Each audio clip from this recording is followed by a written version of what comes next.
Hello दोस्तों, make माई SSC channel में आप सभी का स्वागत है। आज हम हिस्ट्री पढ़ने वाले हैं। हिस्ट्री में हम बौद्ध धर्म से संबंधित एसएससी के प्रीवियस ईयर क्वेश्चन डिस्कस कर रहे हैं। आज पार्ट 2 है।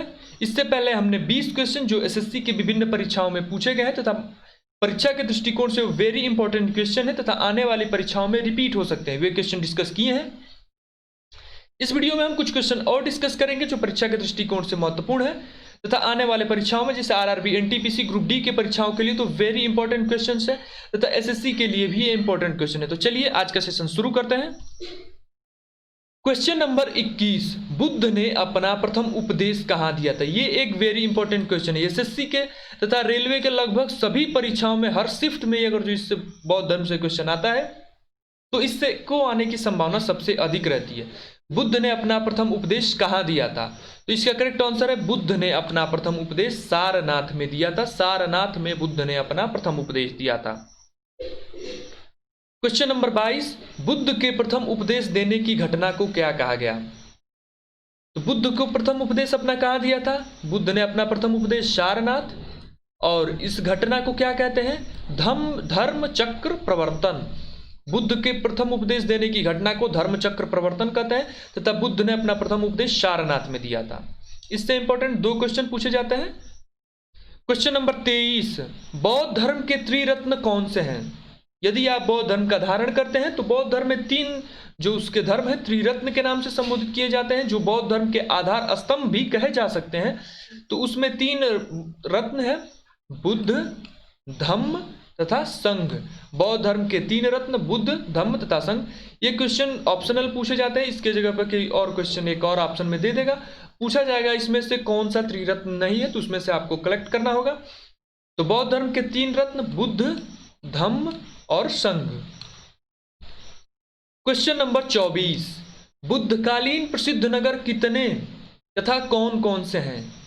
तो बुद्ध काल के प्रसिद्ध नगर 6 थे। मुख्यतः 6 नगर ही बुद्ध काल के सबसे प्रसिद्ध नगर थे।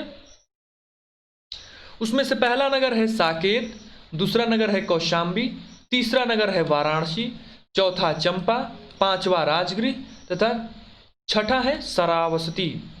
तो बुद्ध काल के प्रसिद्ध नगर में से 6 नगरों का उल्लेख मिलता है बौद्ध ग्रंथों में। पहला साकेत, कौशाम्बी, वाराणसी, चंपा, राजगृह तथा श्रावस्ती। क्वेश्चन नंबर 25, बौद्ध साहित्य में प्रयुक्त संस्थागार शब्द का तात्पर्य है। क्योंकि बौद्ध धर्म से संबंधित जो भी हमें जानकारियां मिलती हैं वो बौद्ध ग्रंथों तथा बौद्ध साहित्यों से ही प्राप्त होती हैं। तो बौद्ध साहित्य में एक शब्द का प्रयुक्त किया गया है, संस्थागार। इस क्वेश्चन में पूछा गया कि संस्थागार का तात्पर्य क्या है, संस्थागार का अर्थ क्या है? तो संस्थागार का अर्थ है राज्य संचालन के लिए गठित परिषद।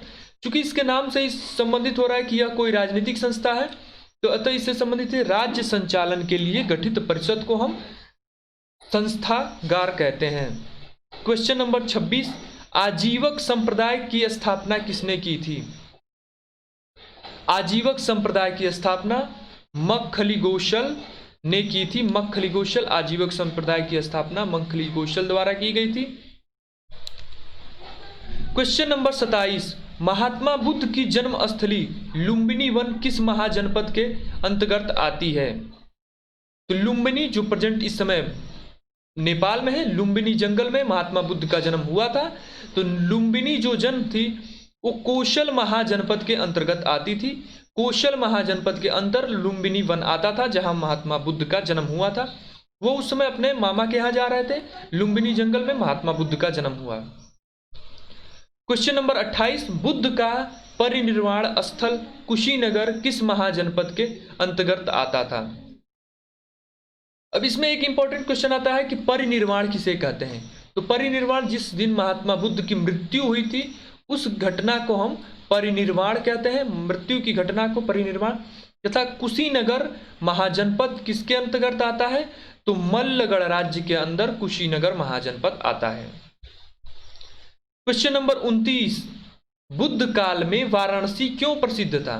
चूंकि अभी हम पढ़े कि बुद्ध काल में 6 नगरों जिसमें वाराणसी एक वेरी इंपॉर्टेंट नगर है, बहुत महत्वपूर्ण नगर है। ये एक इंपॉर्टेंट क्वेश्चन इससे भी पूछा जाता है कि वाराणसी सबसे महत्वपूर्ण किस लिए था बुद्ध काल में? तो बुद्ध काल में वाराणसी सबसे प्रसिद्ध हाथी दांतों के लिए था। हाथी दांत के लिए वाराणसी बुद्ध काल में सबसे अधिक प्रसिद्ध था। क्वेश्चन नंबर 30, बुद्ध काल में पत्थर का काम करने वाले क्या कहलाते थे? बुद्ध काल में पत्थर के काम करने वालों को हम कोहक नाम से संबोधित करते थे। इसका करेक्ट आंसर है कोहक। क्वेश्चन नंबर 31, महात्मा बुद्ध द्वारा दिया गया अंतिम उपदेश क्या था? तो महात्मा बुद्ध ने अपना अंतिम उपदेश जो दिया था उसमें है कि सभी वस्तुएं क्षरणशील होती हैं, अतः मनुष्य को अपना पथ प्रदर्शित स्वयं ही होना चाहिए।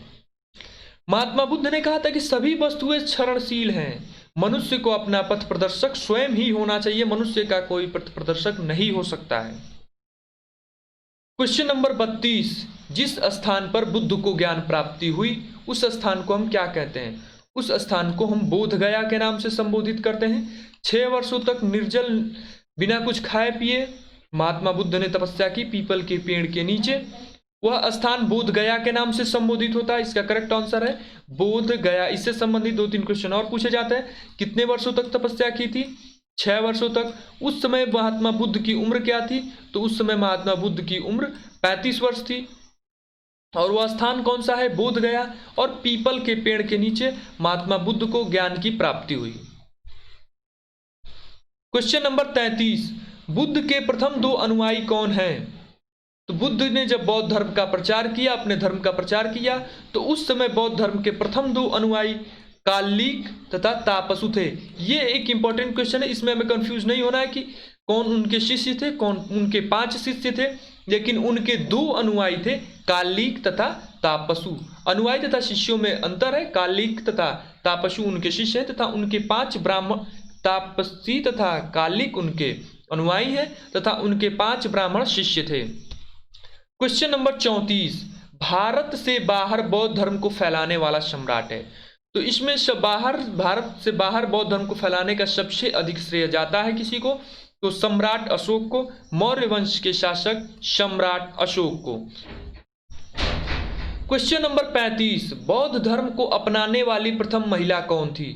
तो बौद्ध धर्म को अपनाने वाली प्रथम महिला बुद्ध की मां प्रजापति गौतमी, बुद्ध की सौतेली मां प्रजापति गौतमी थी। क्वेश्चन नंबर 36, महात्मा बुद्ध ने अपना प्रथम उपदेश किस भाषा में दिए? तो महात्मा बुद्ध ने अपने उपदेश पाली भाषा में दिए। प्रथम उपदेश कहाँ दिया था? तो प्रथम उपदेश महात्मा बुद्ध ने सारनाथ में दिया था। क्वेश्चन नंबर 37, महात्मा बुद्ध ने तृष्णा की घटना को क्या कहा? महात्मा बुद्ध ने तृष्णा की घटना को निर्वाण नाम से संबोधित किया है। महात्मा बुद्ध ने तृष्णा की घटना को निर्वाण कहा है। क्वेश्चन नंबर 38, बुद्ध की प्रथम मूर्ति कहाँ बनी हुई है? तो बुद्ध की, महात्मा बुद्ध की प्रथम मूर्ति मथुरा में बनी हुई है। इसका करेक्ट आंसर है मथुरा। क्वेश्चन नंबर 39, सबसे अधिक संख्या में बुद्ध की मूर्तियों का निर्माण किस शैली में किया गया? गांधार शैली, गांधार मूर्तिकला शैली महात्मा बुद्ध के समय की सबसे प्रसिद्ध मूर्तिकला शैली है तथा महात्मा बुद्ध की अधिक संख्या में मूर्तियों का निर्माण भी गांधार शैली में ही किया गया है। क्वेश्चन नंबर 40, वैशाख पूर्णिमा किस नाम से विख्यात है? वैशाख पूर्णिमा को हम बुद्ध पूर्णिमा के नाम से जानते हैं। इसी दिन महात्मा बुद्ध को ज्ञान की प्राप्ति हुई थी। इसका करेक्ट आंसर है बुद्ध पूर्णिमा। तो आज के सेशन यहीं पे समाप्त करते हैं। इस वीडियो में हमने गौतम बुद्ध से संबंधित एसएससी के टोटल 40 क्वेश्चन किए। ये क्वेश्चन परीक्षा के दृष्टिकोण से बहुत महत्वपूर्ण है तथा कई बार प्रीवियस ईयर में ये रिपीट होते हैं तथा आने वाली परीक्षाओं में भी ये जरूर रिपीट होंगे। तो चलिए आज का सेशन यहीं पे समाप्त करते हैं। यदि ये वीडियो आपको पसंद आई हो तो इस वीडियो को लाइक करें तथा हिस्ट्री की अन्य वीडियो पाने के लिए हमारे चैनल को सब्सक्राइब करें। धन्यवाद।